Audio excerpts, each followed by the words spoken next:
अहिल्यानगर दक्षिणचे महाविकास आघाडीचे उमेदवार निलेश लंके यांनी पारनेर तालुक्यातील आपल्या हंगा गावी सहकुटुंब येऊन मतदानाचा हक्क बजावला। मतदानानंतर पत्रकारांना प्रतिक्रिया देताना निलेश लंके म्हणाले, ही निवडणूक जनतेने हातात घेतली असून आपण 2 लाखाच्या फरकाने निवडून येऊ असा आत्मविश्वास व्यक्त केला। याच बातमीचे काही दृश्य पाठवलेत आमचे प्रतिनिधी महेश शिंगोटे यांनी। कसं आजच्या भावना काय, पहिलंच लोकसभेचं टर्म आहे तुमचं? माझ्या राजकीय कालखंडामध्ये प्रत्येक निवडणूक मी एकदाच लढवली आणि ती जिंकून आलेली।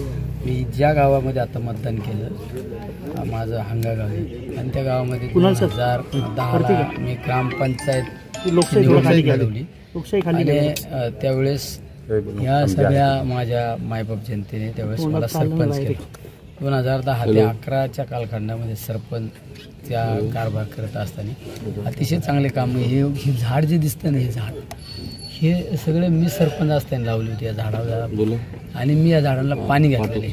हे समोर कॉन्क्रिटीकरण दिसतं ते सुद्धा मी सरपंच असताना केलेलं होतं। मी प्रत्येक पदाला न्याय दिला। त्यानंतर 2012ला पंचायत समितीत संधी मिळाली, तिथं सुद्धा चांगलं काम केलं। 14ला उपसभापती म्हणून काम केलं, तिथं चांगलं त्या पदाला न्याय दिला। तालुक्यामध्ये लोकांना त्या ठिकाणी त्या सत्तेचा फायदा करून देण्याचा प्रयत्न केला। नंतर 2017ला जिल्हा परिषदमध्ये सुद्धा आपण त्या ठिकाणी गेलो। जिल्हा परिषदमध्ये काम करीत असल्यानंतर 19ला आमदार म्हणून आपण गेलो आणि 19ला सुद्धा चांगल्या मताने मताधिकारी निवडून आल्यानंतर या मतदारसंघाचा चेहरा मोहरा बदलवण्याचा प्रयत्न केला आणि आज या सगळ्या मायबाप जनतेच्या आशीर्वादाने मी लोकसभेच्या निवडणुकीला सामोरं जात आहे आणि त्या निवडणुकीचा आजचा हा मतदानाचा दिवस आणि एक समाधान वाटतं की खऱ्या अर्थाने ज्या माझ्या राजकीय कालखंडामध्ये पहिल्या दिवसापासून जे माझे सहकारी असू, माझे सर्व ज्येष्ठ मंडळींनी मला जो आधार दिला, जो मला त्या ठिकाणी मायेची थाप माझ्या पाठीवर नेहमी ठेवली, ते आजही त्याच पद्धतीने टिकून आहे। पहिला असं तुम्ही आमचे हे ग्रामस्थ सगळे गावकरी आज माझ्या पाठीशी खंबीरपणे उभे।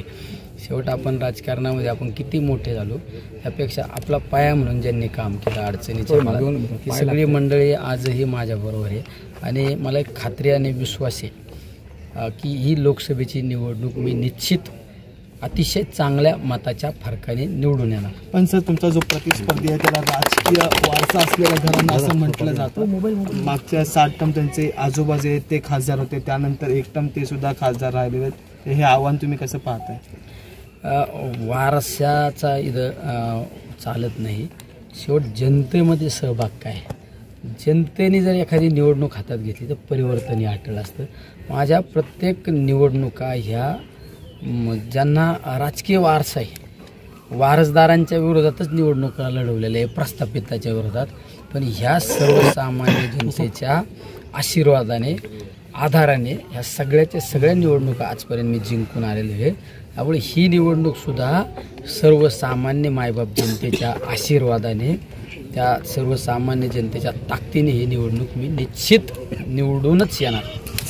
यापूर्वी ड्रामा काल रात्री पाहायला मिळाला, तुमच्या कार्यकर्त्यांच्या विरोधातही गुन्हा दाखल झालेला आहे, तर भाजपच्या तालुकाध्यक्षाच्या विरोधातही गुन्हा दाखल झालेला। तुमच्या कार्यकर्त्यांनी पाहिला असेल, निवडणूक सुरू झाल्यानंतर ह्या निवडणुकीचं एक चित्र आहे, धनशक्तीच्या विरोधात जनशक्ती।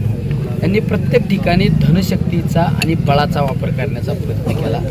म्हणजे या मतदारसंघाने आत्तापर्यंतच्या राजकीय कालखंडामध्ये कधी इतका पैशाचा पाऊस पाहिला नसेल, एवढा अमाप पैशाचा पाऊस या मतदारसंघामध्ये पाहायला मिळाला।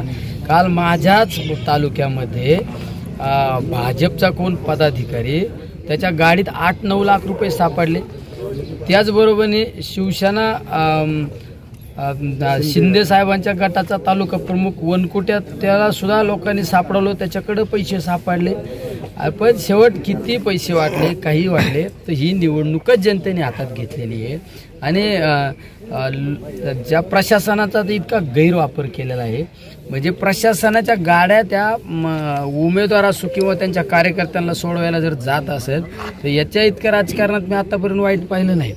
म्हणजे काही तर माझ्याकडे असे रेकॉर्डिंग आहेत पोलीस प्रशासनातील LCPच्या, विशेष करून LCPच्या काही कर्मचाऱ्यांचे। निलेश लंकेंना जर तुम्ही मतदान केलं तर आम्ही तुमचे धंदे चालून देणार नाही. तर ठीक आहे, हे सत्ता हे काही कोणी अमरपट्टा घेऊन आलेलं नसतं. रावणाचा अहंकारी रावणाचा सुद्धा शेवट झालेला आहे आणि राजकारणामध्ये कोणी अमरपट्टा घेऊन येत नसतं. त्यामुळं ह्या गोष्टीला सुद्धा हे मतदारसंघ माझा मूठमाती दिल्याशिवाय स्वस्त बसणार नाही.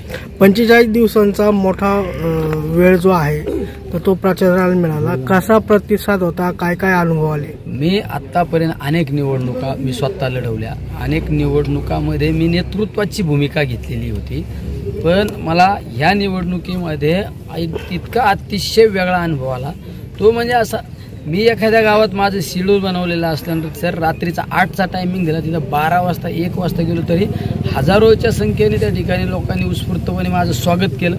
स्वागत केल्यानंतर प्रत्येक गावात गेल्यानंतर लोकवर्गणी सुद्धा मला या निवडणुकीच्या माध्यमातून दिली. म्हणजे याचा अर्थ असा की ही निवडणूक जनतेने हातात घेतलेली निवडणूक. आज मतदान होतंय, काय वाटतं?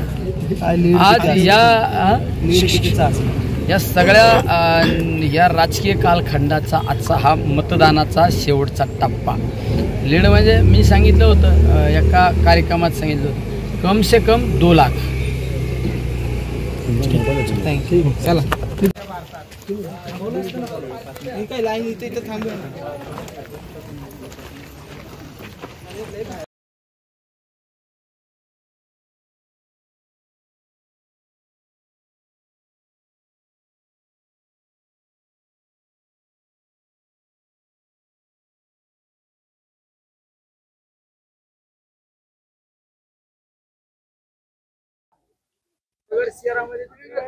ओके.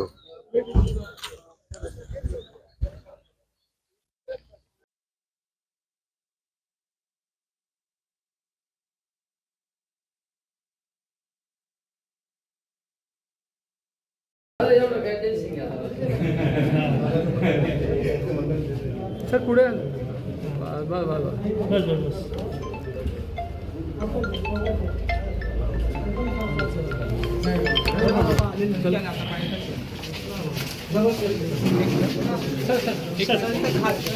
काय रे बाळा, तू एजंट आहे का?